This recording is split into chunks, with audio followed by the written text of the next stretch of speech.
The stars seemed to shiver as the massive Talax ship moved through the darkness of space. Inside, 7-foot-tall reptilian warriors with thick armored scales prepared their weapons. Their yellow eyes glowed with excitement. Another hunt was about to begin. Kral, the hunt leader, stood before his warriors. His body was covered with scars and trophies from 100 successful hunts. Bones and teeth from various species hung from his armor, clicking together as he moved. "This new prey shows promise," Kral said, his voice deep and rumbling. "Reports say they use simple weapons but fight with unusual tactics. They call themselves humans." The warriors hissed with pleasure. It had been many cycles since they had found worthy prey. The last 7 species they hunted had been too easy, offering no real challenge. The Talax lived for the hunt. Without worthy opponents, life had no meaning. Admiral Jack Norton rubbed his tired eyes as he studied the reports again. 3 human colonies attacked in the past 2 weeks. Over 200 dead, dozens missing. The few survivors all told the same story: giant reptile creatures that seemed to be hunting people for sport. "Play the message from Hope Colony again," Jack said to his computer. A scratchy video appeared on the screen. A woman with a bloody face looked into the camera, her voice shaking. "They're hunting us. Not just killing. Hunting.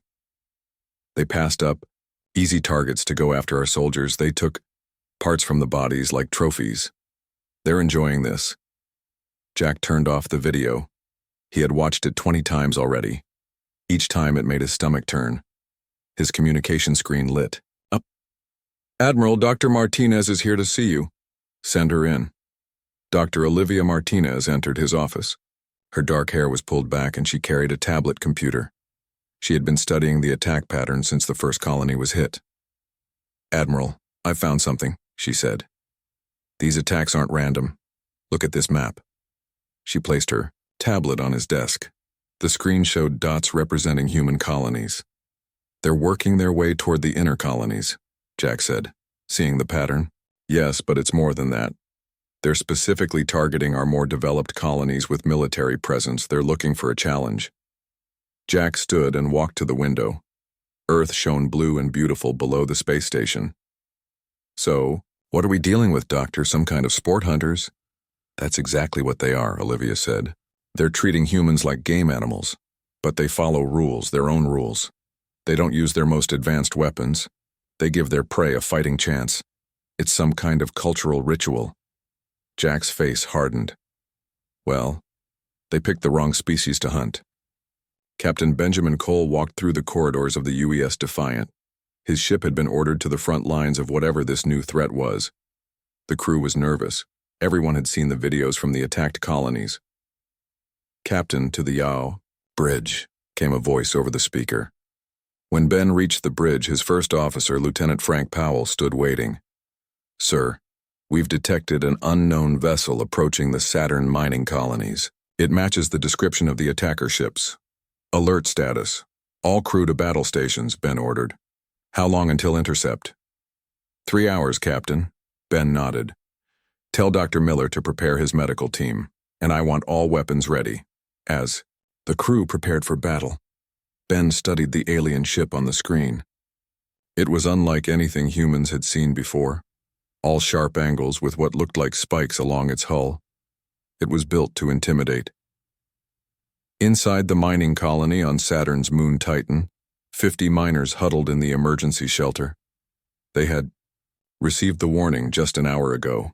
An alien ship was coming their way. Lisa Kendrick, the colony manager, tried to keep everyone calm.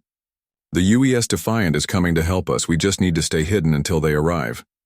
A loud boom shook the shelter. "What was that?" someone asked. Lisa checked the security cameras. 3 large shuttles had landed outside the colony. Strange. Reptilian creatures in armor were stepping out, carrying weapons. "They're here," she whispered. On the bridge of the Defiant, Ben watched as they approached Saturn's rings. His tactical officer, Lieutenant Samantha Wright, monitored the alien ship. "Sir, they've launched shuttles toward Titan," she reported. "Maximum speed," Ben ordered. "We need to get there now." "Captain?" said Samantha, her voice puzzled. I'm analyzing their weapon systems. Their ship appears to have highly advanced technology, but the weapons they're using against the colony are much more primitive. It's like they're holding back. Ben thought about this. Dr. Martinez's report mentioned they might treat this as some kind of sport. They're giving their prey a chance. That's sick, Frank said. Maybe, Ben replied, but it might also be their weakness. On Titan, the miners had armed themselves with whatever they could find, mining tools, a few security weapons. Lisa had organized them into groups to defend the main living quarters. The first Talax warrior broke through the door.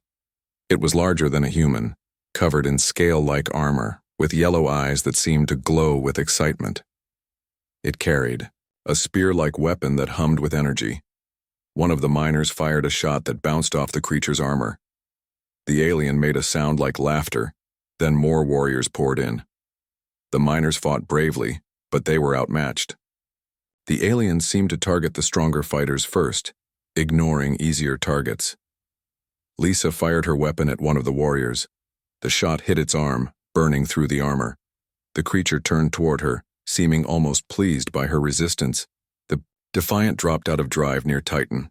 The alien ship hung in space nearby, seemingly unconcerned by the human vessel's arrival. They're not raising shields, Samantha said, surprised.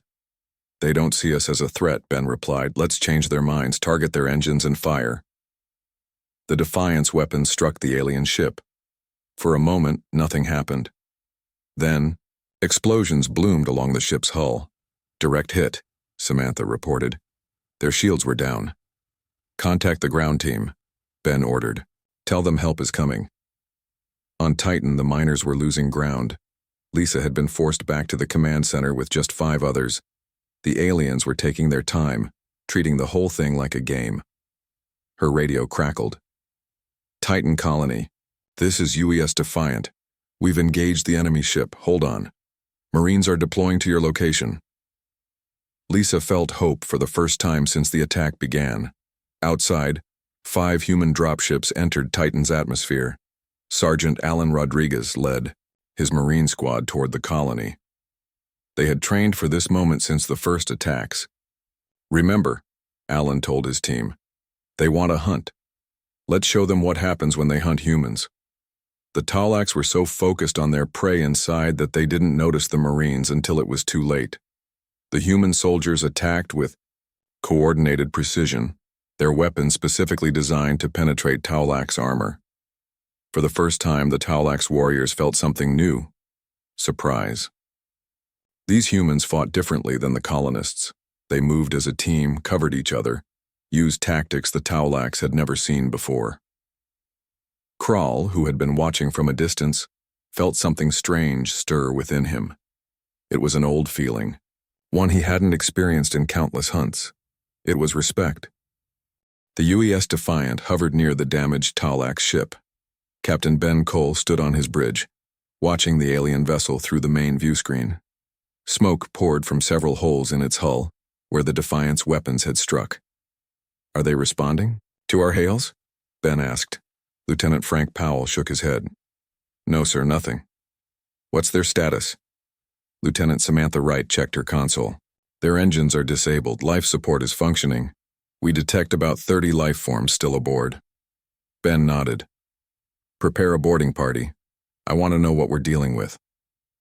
Sergeant Alan Rodriguez and his Marines returned from Titan's surface, bringing with them something unexpected: a captured Talax warrior. The alien was injured but alive, its yellow eyes burning with what might have been anger or respect.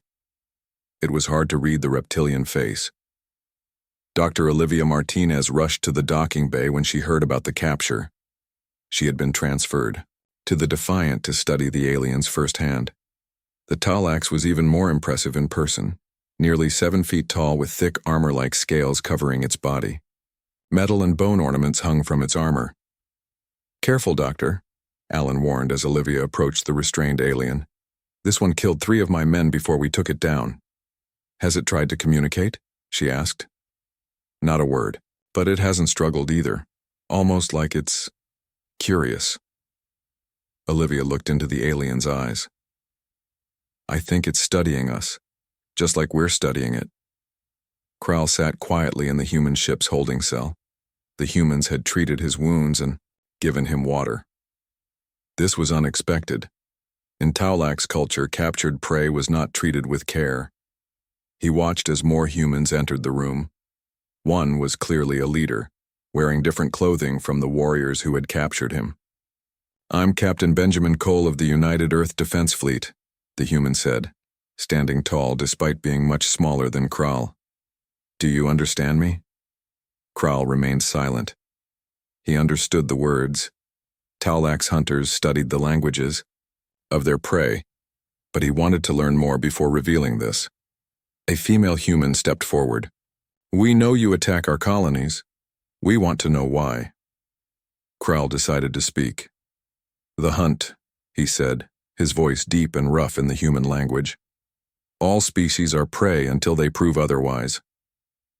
The humans looked surprised that he could speak their language. "And have we proven otherwise?" the captain asked. Kral's mouth curled in what might have been a smile.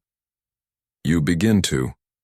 No species has damaged a Taulak's hunt ship in 5,000 cycles." On the bridge, Ben discussed the situation with his officers and Dr. Martinez. "He talks about hunting like it's sacred," Olivia said. "I think their entire society revolves around it." "How do we fight an enemy that sees war as sport?" Frank asked. "We need to show them we're not prey," Ben said. "Sergeant Rodriguez, prepare your team, we're boarding their ship." Alan nodded. "With respect, Captain, they'll be expecting us. It could be a trap." "Probably, but we need to understand them better. And from what our guest said, they respect strength. Let's show them some." 2 hours later, Alan led a team of 20 Marines toward the Taulak ship in a shuttle. The alien vessel was dark and imposing, even in its damaged state. "Stay alert," Alan told his team. "Remember your training. Move together, watch each other's backs." They docked at an airlock that had been damaged in the battle. The Marines moved carefully into the ship, weapons ready. Inside, the air was warmer and had a strange smell like leather and spices. The corridors were tall and wide, built for the larger Taulaks. Strange carvings covered the walls, scenes of hunts and battles. "Sarge, you need to see this," called one of the Marines. Alan moved to where the Marine stood in front of a large room. Inside, the walls were covered with remains. Bones, skins, and stranger things, all carefully preserved and displayed. "My God," Alan whispered. "It's a trophy room." Dr. Martinez studied the images sent back by the Marines' cameras. Each display has markings, writing of some kind. I think they're recording the species and when they were hunted. The Marines continued deeper into the ship. They found more trophy rooms, living quarters, and what appeared to be training areas. But they encountered no resistance. "This doesn't feel right," Alan said. "Where are they?" His answer came as light suddenly blazed on. A voice spoke in rough English through the ship's communication system. "Brave prey enters the hunter's den. Now the true test begins."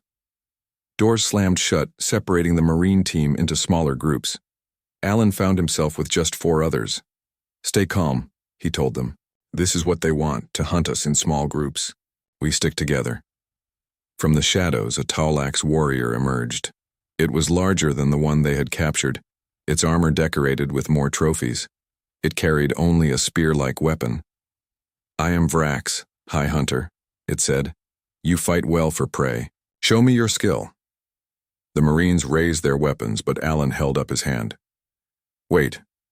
I think this is some kind of challenge." The High Hunter seemed pleased.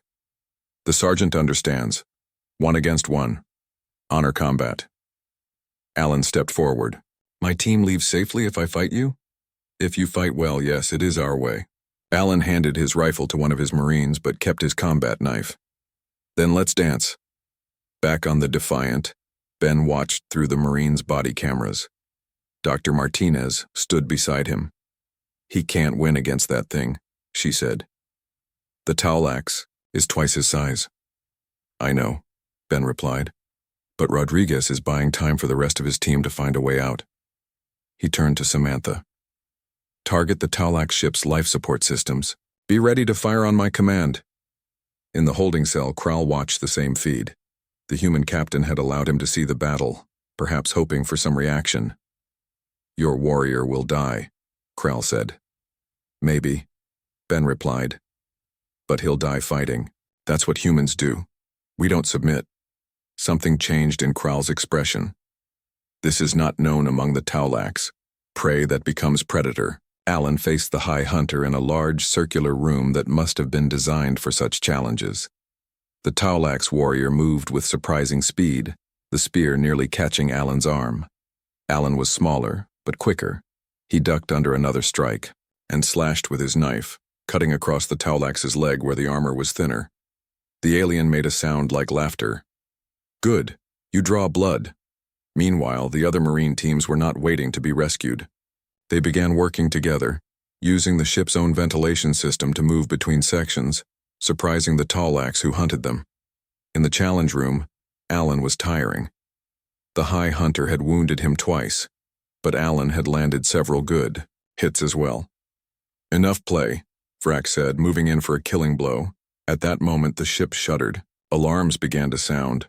The remaining Marines had reached the ship's control room and begun shutting down systems. The surprised Taulax crew found themselves fighting an enemy that refused to behave like proper prey. Vrax hesitated, distracted by the alarms. Alan saw his chance and lunged forward, driving his knife into a gap in the alien's armor. The High Hunter roared in pain. Alan stepped back, breathing hard. Still think we're just prey? Admiral Jack Norton stood before the Earth Security Council. The room was silent as the leaders of humanity processed what they had just heard. So these Taulax have been hunting species across the galaxy for thousands of years? Asked Council Chairwoman Helen Reed. Yes, Jack replied.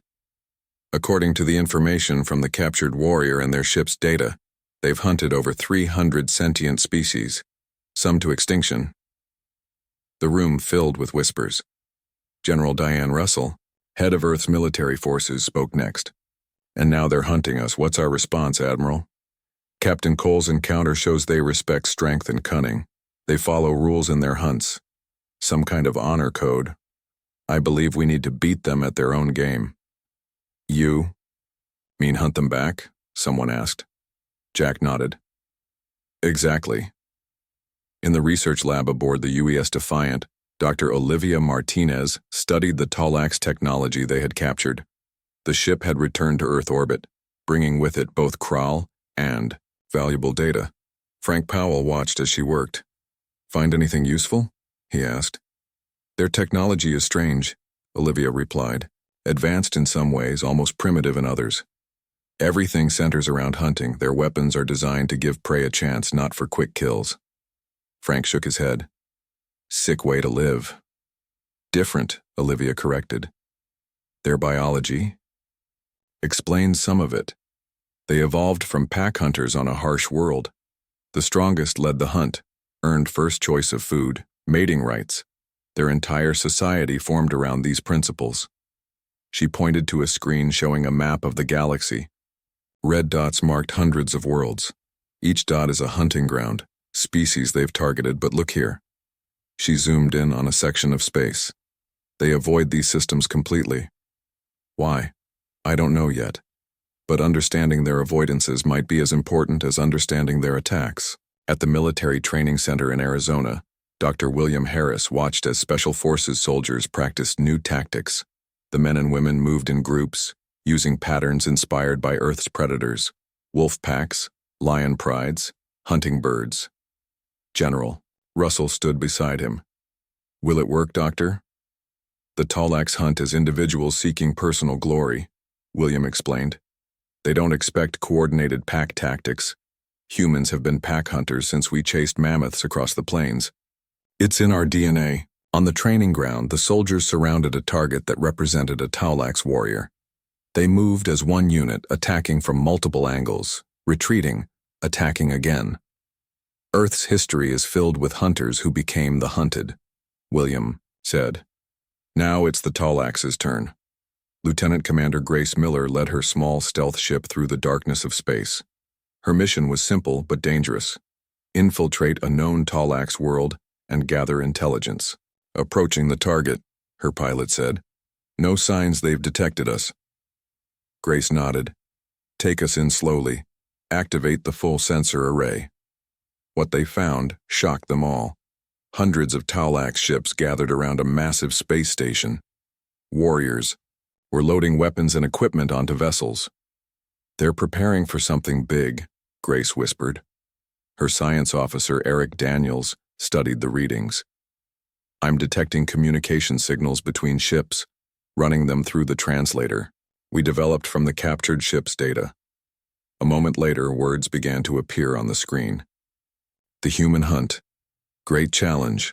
All warriors of rank, join the glory.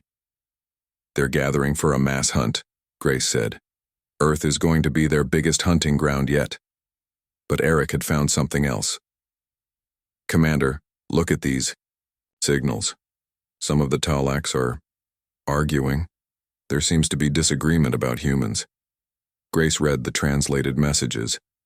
Some are saying humans are different, that we shouldn't be hunted like other species. Why would they think that? Because we're the first species to fight back effectively. We've changed the rules of their game. On a small mining colony near the outer reaches of human space, Keith Parker led a group of 30 miners. They had no military training, just basic weapons and mining tools, but when the Talax hunting ship landed, they were ready. Remember the plan, Keith told them.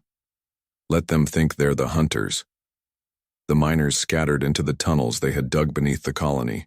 The tunnels were narrow, too small for the Talax to move comfortably, but perfect for humans. When the alien hunters entered the colony, they found it seemingly abandoned. They spread out, looking for prey, following procedure that had worked for countless hunts before. That's when the miners struck.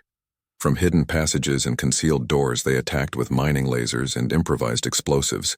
The confined spaces prevented the Talax from using their superior strength and size. In the end, the hunting party was destroyed. Not a single human life was lost. When the news reached Earth, it spread quickly. Humans had defeated Talax hunters using simple tools and clever tactics.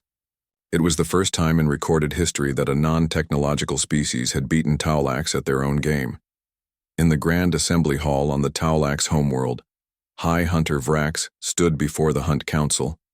His wounds from the fight with Sergeant Rodriguez had healed, but his pride had not. These humans are different, he told the assembled hunters. They don't run. They fight back. They learn our ways and use them against us. An elder hunter named Grath rose from his seat.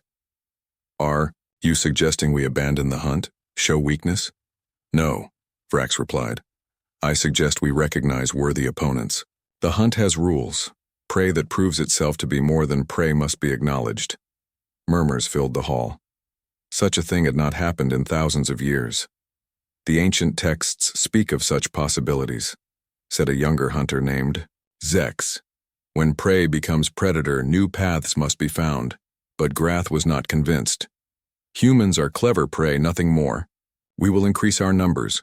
We will hunt with full force. They will fall like all others before them. The council was divided.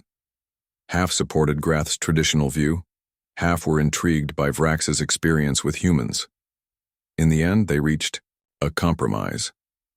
The hunt would continue, but with greater numbers and force. If humans still proved worthy, then other options would be considered. Back on Earth, Admiral Norton received Grace Miller's report about the gathering Talax fleet. How long do we have, Dar? He asked. 2 weeks, maybe less, Grace replied. They're coming with everything they have. Jack looked at the star map showing the approaching threat. Then he smiled slightly. Good. Let them come. For the first time in their history, the hunters are going to become the hunted. Dr. Martinez looked at him with concern. What are you planning, Admiral? The biggest trap in human history, Doctor. Operation Predator begins now. The war room deep beneath Earth's North American Defense Center buzzed with activity. Holograms showed the positions of human ships and the approaching Talax fleet. Admiral Jack Norton walked among the displays, checking each battle group's readiness. All ships report ready, sir, said his aide. Operation Predator is fully deployed, Jack nodded. And our guest, is he cooperating? Yes, sir. Kral has provided detailed information about Taulak's hunting patterns and ship weaknesses. Dr. Martinez believes he's being truthful. This was the riskiest part of the plan, trusting a captured Taulak's hunter. But Jack had spent hours talking, with Kral learning about the alien culture. He believed the hunter had developed a genuine respect for humans. Very well. Send the signal to all ships. The hunt begins. Captain Ben Cole sat in the command chair of the UES Defiant. His ship was hidden in the asteroid belt of the Arcturus system, along with 20 other vessels. They were bait in a very large trap. Taulak's fleet is entering the system, reported Lieutenant Samantha Wright. 87 ships detected. Ben took a deep breath. Send the distress signal.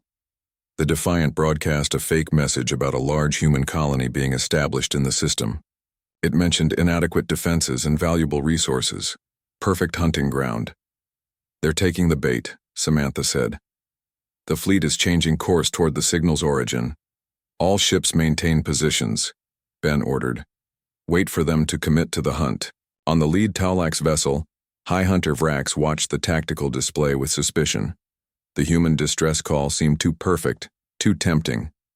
It could be a trap, he told Elder Grath, who had insisted on leading this great hunt personally.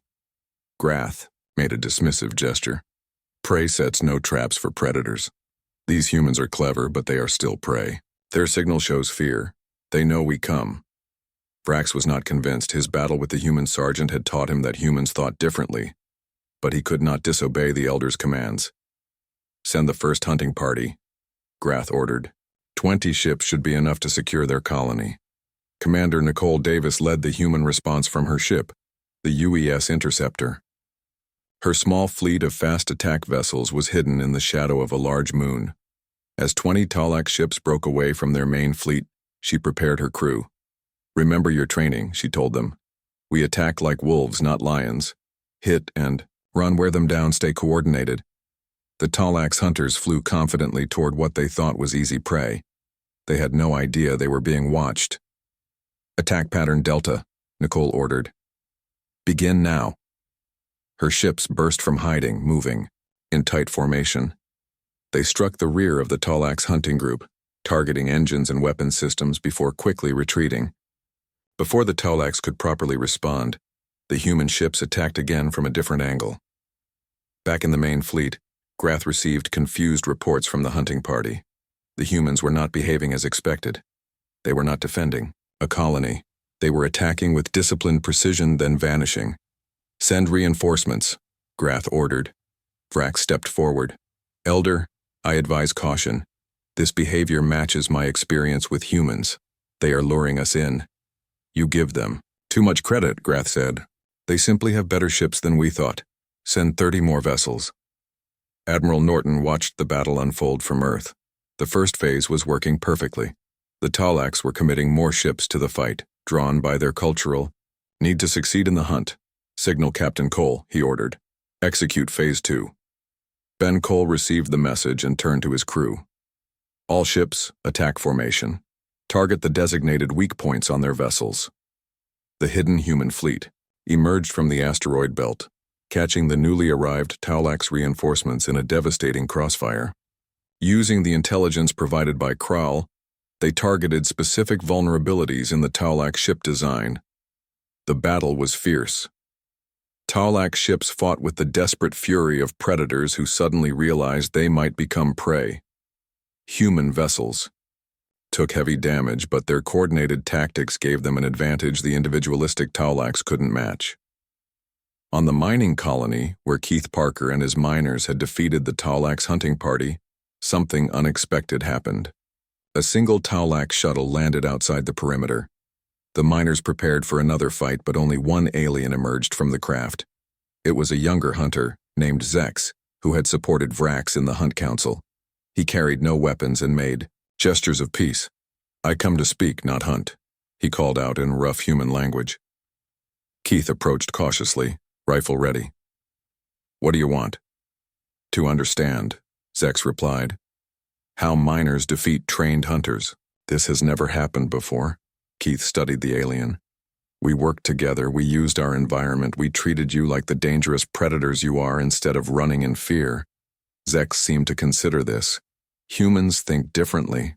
See, patterns others miss. We had to, Keith explained.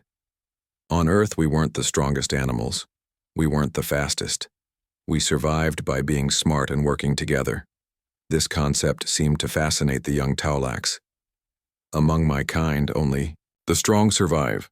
Only the successful hunters earn respect. That works until you meet something smarter than you are, Keith said.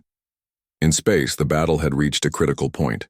The Taulax main fleet, seeing their hunting parties in trouble, began to advance. This was the moment Admiral Norton had been waiting for. Signal all reserve forces, he ordered. Spring the final trap. Hidden throughout the system, 200 more human ships powered up their engines. They had been waiting in silent mode, impossible to detect. Now they moved, to surround the Taulax fleet. On the Taulax command ship, Elder Grath stared in disbelief at the tactical display. They were surrounded. Impossible, he whispered. Prey does not hunt predator. Vrax stood beside him. These humans are not prey, Elder. They never were. We have been blind. A transmission came through on all frequencies. It was Admiral Norton. Attention, Taulax fleet. You are surrounded. Your ships are damaged. You have two choices, surrender or be destroyed. We do not wish to hunt you to extinction as you have done to others. Prove that you are more than mindless killers. Grath roared in anger, but Vrax placed a hand on his arm. The ancient texts speak of worthy adversaries, Vrax said. Perhaps it is time to remember those teachings. Sergeant Alan Rodriguez led a boarding party onto the largest Taulax vessel. His mission was dangerous but essential. Capture, not kill, the Taulax leadership. Stay alert, he told his Marines. Even cornered, they're extremely dangerous. They fought their way to the command center. Many Taulax warriors chose death over surrender, but some, especially younger ones, laid down their weapons when given the chance. When Alan finally reached the command center, he found Vrax standing over the body of Elder Grath. He chose death before dishonor, Vrax explained. But I choose a new path. Take me to your leaders. It is time for the hunt to end and something new to begin. 3 months after the great battle in the Arcturus system, humans and Taulax met on neutral ground. The space station orbiting Jupiter had been modified to accommodate the larger aliens. Security was tight, but the mood was cautiously hopeful. Admiral Jack Norton led the human delegation. Dr. Olivia Martinez stood beside him, along with Captain Ben Cole and other key figures from the conflict. On the Taulax side, High Hunter Vrax had assumed leadership after Elder Grath's death. The younger hunter Zex was there too, along with several others who had shown interest in a new relationship with humans. I never thought I'd see this day, Jack said quietly to Olivia, sitting down to talk peace with a species that was hunting us for sport just months ago. War changes perspectives, Olivia replied, and they've never encountered a species like us before. The formal meeting began, with Vrax stepping forward. His imposing frame still carried trophies from past hunts, but he wore no weapons. Humans, he began in their language, which he had been studying. For 10,000 cycles, the Taulax have hunted across the stars. We measured worth by the challenge of the hunt. We saw all other beings as prey. He paused, looking at the assembled humans. We were wrong. Murmurs ran through both delegations. For a Taulax to admit error was unprecedented. The old ways must change, Vrax continued. You have shown us that the universe holds more than hunters and prey. There can be equals. Jack stood. We appreciate your words, High Hunter. Humans have no desire for endless war, but we will defend ourselves and other species from being hunted. This is understood, Vrax replied. That is why I propose a new pact. While the leaders talked, Sergeant Alan Rodriguez gave Zex a tour of the human section of the station. The young Taulax had become something of a bridge between their species, spending time with Keith Parker's miners and learning about human ways. Your warriors train differently than ours. Zex observed, watching human soldiers exercise together. We're stronger as a group, Alan explained. Humans have always hunted and fought in teams. This is what we failed to understand, Zex said. The Talax value individual strength. The greatest hunter stands alone. But we stand together, Alan finished, and that makes all the difference. They stopped at a viewing window overlooking Jupiter's swirling clouds. There is something I must ask, Zex said. In our studies of your species, we found signs of your own hunting past. You have trophies in your museums. You have sports that mimic hunting. Some humans still hunt animals for sport. Alan nodded. It's part of our history, yes. But we evolved beyond seeing. It is our primary purpose. How? Zex asked. And Alan could hear the genuine desire to understand. We found other ways to prove ourselves. Through creation instead of destruction. Through exploration instead of conquest. The best of us hunt for knowledge now, not trophies. In the conference room, Dr. Martinez presented her findings to the gathered delegates. Our studies of Talax biology and culture suggest your hunting behavior was originally an evolutionary advantage, she explained. Your planet's harsh conditions meant only the strongest survived. Vrax nodded. This is correct. The first hunts were for food and safety. Later they became tests of worth. But now they hold your species back, Olivia continued. The constant need for new hunting grounds has prevented you from developing in other areas, art, science, exploration for its own sake. Some of the older Taulax shifted uncomfortably, but Vrax gestured for her to continue. We've also discovered why you avoid certain systems. She displayed a star map showing the areas Taulax ships never entered. These regions are controlled by species even more powerful than yourselves. Species you learned not to hunt. The elders forbid speaking of them, Vrax said.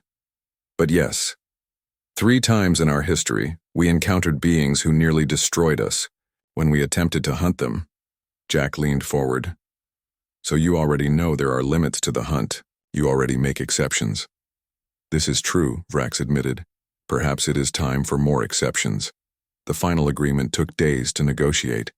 In the end, both sides made concessions. The Taulax would end all hunting of sentient species. In exchange, humans would help them establish preserves for non-sentient creatures that could provide the challenge their culture needed. More importantly, humans would introduce the Taulax to the wider galactic community, not as predators, but as equals. Many species that had lived in fear of Taulax hunting parties were skeptical, but the presence of human peacekeepers helped ease tensions. On the final day, Captain Ben Cole met with Krail, the first Taulax warrior they had captured. Krail had become an important voice for change among his people. What will you do now? Ben asked. With no more hunting of intelligent species? There are many stars, Krail replied. Many worlds no one has seen. Perhaps hunting is not the only way to prove courage. Perhaps exploration has merit. Ben smiled. I think you might be right. 6 months later, Admiral Norton stood on the observation deck of Earth's orbital defense station. A Taulax ship was approaching, but this time there was no fear. It was a diplomatic vessel bringing representatives to establish a permanent embassy. Dr. Martinez joined him at the window. They're adapting faster than I expected, she said. Already their younger generation is pushing for more changes. Arts, sciences, things the Taulax never valued before. And the old guard? Jack asked. Some resist, of course. Change is never easy, but even they can't deny the benefits of peace. Their population has grown more in the past 6 months than in the previous 100 years. Without constant hunting, they're finding new ways to live. They watched as the Taulax ship docked. Among the disembarking aliens was a familiar face. Zex now wearing the insignia of a diplomatic officer rather than a hunter. The most dangerous predators in the galaxy, Jack mused, becoming diplomats and explorers. Who would have thought? It makes sense when you think about it, Olivia replied. The qualities that made them great hunters, courage, perseverance, adaptability, make them excellent explorers too. They just needed to redirect those instincts. Jack nodded. and all it took was meeting a species that refused to be prey. In deep space, a joint human Talax expedition traveled toward uncharted territory. The UES Horizon flew alongside a Talax vessel called, in their language, New Path. Captain Ben Cole commanded the human ship while Vrax himself led the Talax crew. On the bridge of the Horizon, Ben looked at the starfield ahead. His communication screen showed Vrax on the other vessel. "Ready to make history?" Ben asked. Vrax made the gesture that served Talax as a smile. "The hunt for knowledge begins." As the ships entered the unexplored region together, Ben reflected on how quickly things had changed. The galaxy's most feared predators now worked alongside humans, their hunting instincts channeled into exploration and discovery. Humanity had not won by being stronger or more advanced. They had won by being what they had always been, clever primates who had learned to hunt, then learned to think, and finally learned when not to fight at all. The galactic predators now feared nothing, because they no longer needed to fear. And humanity had found not an enemy but an ally among the stars.